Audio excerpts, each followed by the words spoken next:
Hello everyone, this is Colin once again.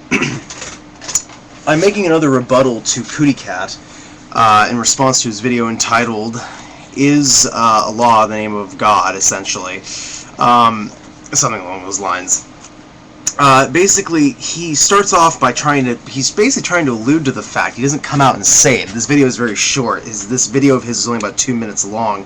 He doesn't come out and say what he really wants to say, but essentially you get the drift when you watch his video, that he is trying to say that Allah is not the name of God, and thus Muslims are worshipping another deity that is not the God of the Jews and the Christians. And that's essentially what he's trying to say.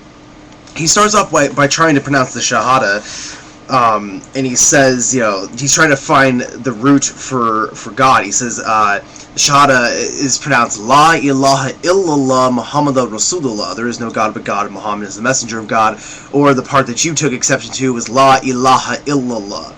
So you say that you cite the Noble Quran translated out of Saudi Arabia, Surah 52, Ayah 43, where it says, have they taken a God besides, an Ilah besides Allah, meaning a God. Now what I find very interesting is you're reading these words for yourself, Cootycat, and yet you are coming to the conclusions in a total different way, which I find very interesting. You say at least twice, if not 3 times in this video of yours, Ilah means a God.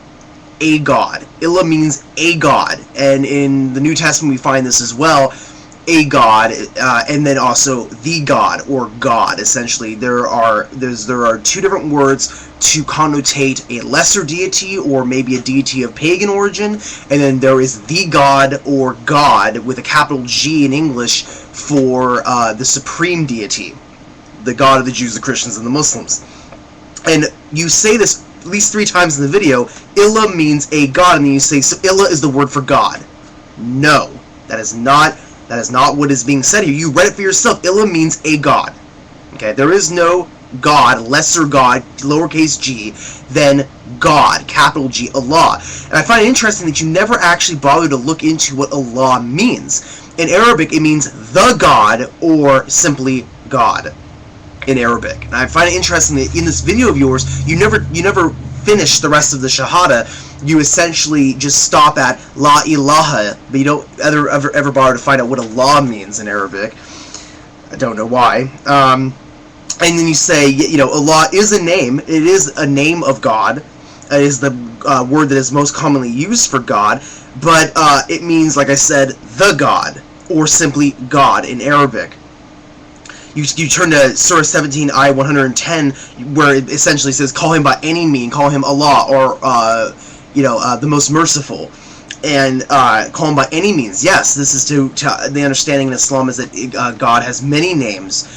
You can call him by any of them. He has 99 attributes or names that Muslims can call God. And so essentially, you continue on with, people get offended when you say, or when people say that Allah is or was a moon god, and you say, well, look here, look at the crescent moon on top of every single mosque, and and it's no wonder that it's at the highest point of the mosque is a crescent moon. Now, I take it you've never bothered to do any research in the history of the crescent moon. The original, I guess, symbol for Islam was the Shahada.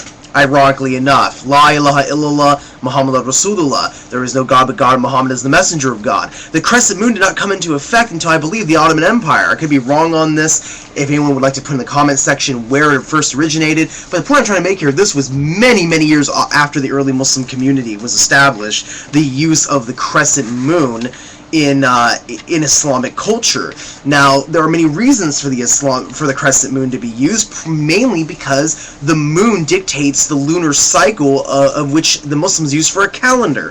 And Ramadan is based off of trying to find the moon to start the holy month of Ramadan.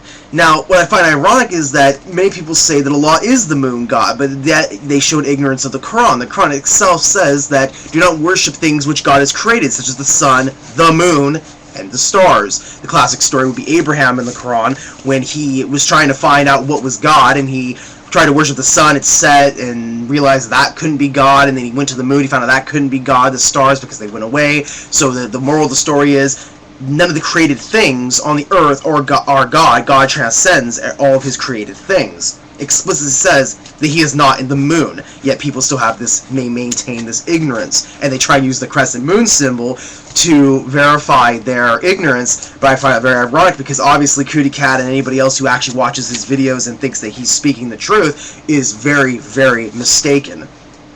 So with that in mind, where else can I go with this video? Well, not anything else on Cootycat's topics, because I just covered them, but it's interesting to note that not only does Wikipedia, now granted Wikipedia is not that strong of a source, but Wikipedia does say that Allah means God.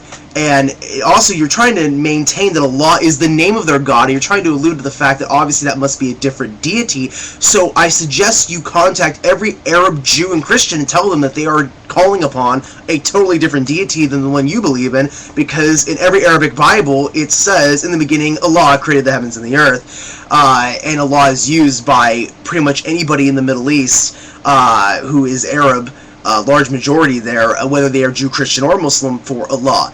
And they all understand they're talking about the same deity. So funny how this argument pretty much comes from ignorant Western Christians. I find it kind of ironic. On top of that, there was a video floating around YouTube by a Yemenis Jew who actually defends the concept that Allah is the same deity as the Jews and the Muslims. Kind of funny. Also, since I'm talking about outside Christian sources, Strong's Concordance, which is an excellent Christian-based source to find out what words mean in Hebrew and Greek in the Bible, funny enough, Strong's Concordance agrees that Allah is another word that can be used for the supreme deity. It's in the same vein, the same root as Elohim, Allah. So all these names come from the same root, which connotates the same deity according to Strong's Concordance. So really, this is a foolish argument. Essentially, what's the point of this whole thing? The point is that, in the end, whether there are different theological disagreements about how God interacts with his creation, as many people on YouTube try and present, or whether they have a different take on him or her or it, what it comes down to is the Jews, the Christians, and the Muslims all worship the same deity. This has been a known fact for centuries, and people who want to start denying it now show complete incompetence and ignorance of this very topic.